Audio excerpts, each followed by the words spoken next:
अस्सलाम वालेकुम दोस्तों, आज हम बात करने वाले हैं कि मरने के बाद रूह कहाँ जाती है। ये सवाल आपके मन में भी आया होगा। आपके क्या, ये सवाल हर किसी के मन में होता है, क्योंकि आखिरत जब आएगी और आखिरत में हिसाब किताब होगा, हश्र का मैदान लगेगा और इंसान का नामाए अमाल तोला जाएगा, फिर जन्नत और दोज़ख का फैसला होगा। लेकिन इससे पहले इंसानी रूह का क्या होगा, क्योंकि मरने के बाद रूह रहती कहाँ पर है। क्योंकि हिसाब किताब से पहले, जन्नत और जहन्नुम का फैसला होने से पहले, इन सब चीज़ों के होने से पहले आखिर रूह रहती कहाँ पर है। तो आइए जानते हैं। इससे पहले आपको 4 आलमों के बारे में जानना होगा। नंबर 1 जन्नत, नंबर 2 दोज़ख, नंबर 3 ये दुनिया, नंबर 4 आलम बरज़ख। ये दुनिया जिसमें हम और आप रहते हैं, इस दुनिया में अल्लाह सुब्हाना व तआला ने गम भी रखे हैं और खुशियाँ भी, तकलीफ भी रखी है और आराम भी, अमीरी भी रखी है और गरीबी भी, और इस दुनिया के अंदर ज़िंदगी भी है और मौत भी है। अल्लाह सुब्हाना व तआला ने इस दुनिया में हर चीज़ रखी है। और जो दूसरा आलम है वो है जन्नत, और जन्नत के अंदर आपको कोई दिक्कत ही नहीं होगी।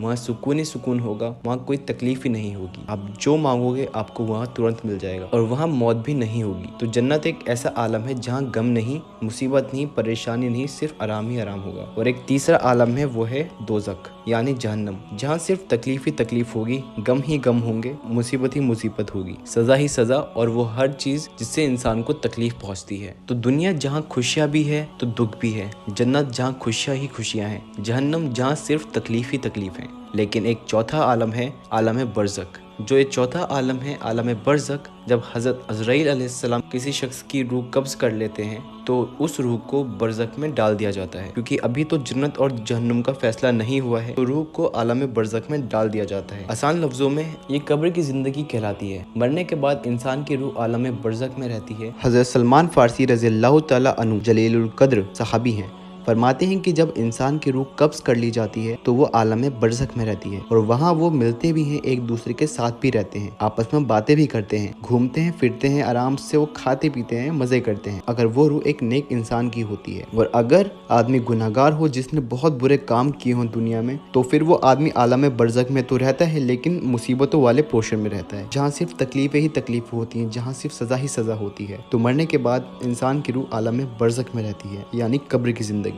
तो होप आपको अपने सवाल का आंसर मिल गया होगा। तो मुलाकात करते हैं आपसे अगली वीडियो में, तब तक के लिए खुदा हाफिज़।